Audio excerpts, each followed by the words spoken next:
দেশের লোকগানের জনপ্রিয় শিল্পী মমতাজ বেগম দীর্ঘ 4 দশকেরও বেশি সময় ধরে তিনি গান গেয়ে মানুষের মন জয় করেছেন। ছিলেন আওয়ামী লীগের সংসদ সদস্য।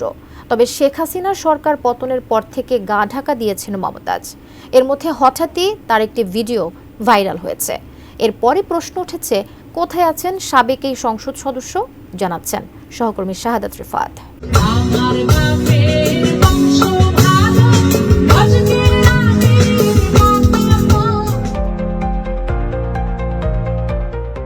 মঞ্চ থেকে শুরু মমতাজের দেশের বিভিন্ন জেলায় জেলায় গান গেয়ে খুব অল্প সময়ে ব্যাপক পরিচিতি পান, বনে যান লোকসঙ্গীতের জনপ্রিয় শিল্পী।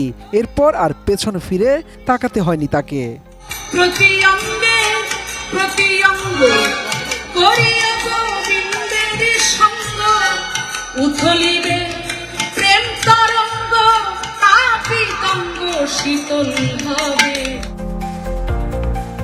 তারকা খ্যাতির পর যুক্ত হন আওয়ামী লীগের রাজনীতিতে।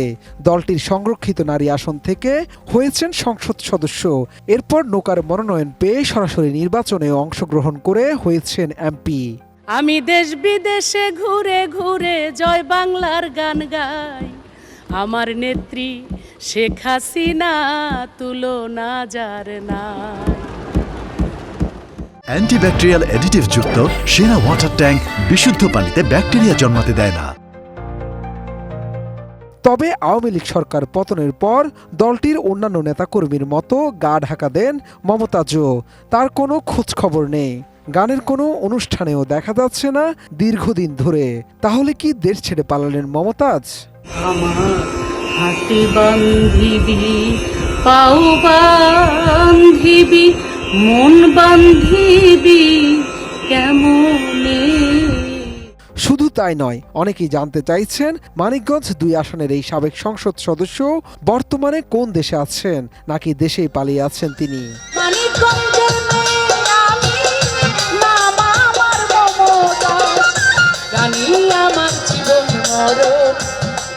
এর মধ্যে সম্প্রতি সোশ্যাল মিডিয়ায় একটি ভিডিও ভাইরাল হয়েছে, যেখানে কণ্ঠশিল্পী মমতাজ বেগমকে তার নাতনির সঙ্গে দেখা গেছে।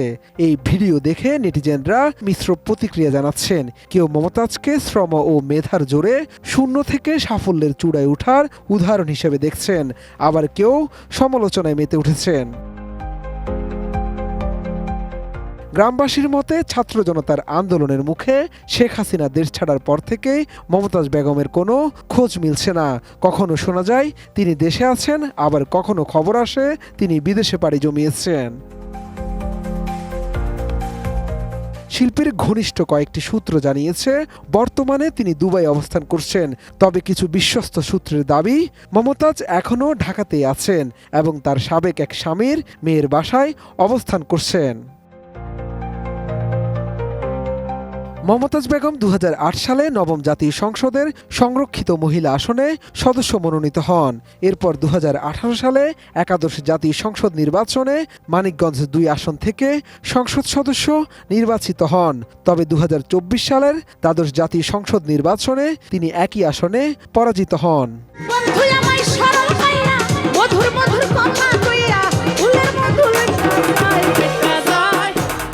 শাহাদাত রিফাত, এটিএন নিউজ, ঢাকা।